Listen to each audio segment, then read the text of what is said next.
হ দয়াল রে,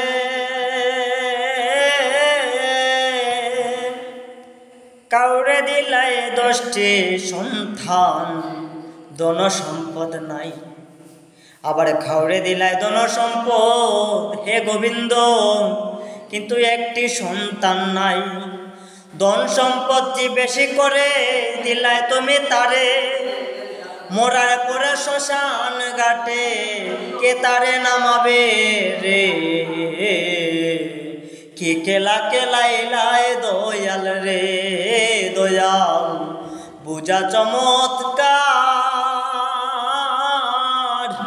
মাটি দিয়া মানুষ বানাইয়া, মাটি দিয়া মানুষ বানাইয়া লাগাইলাই বাজার রে। কি খেলা খেলাইলাই দয়াল রে।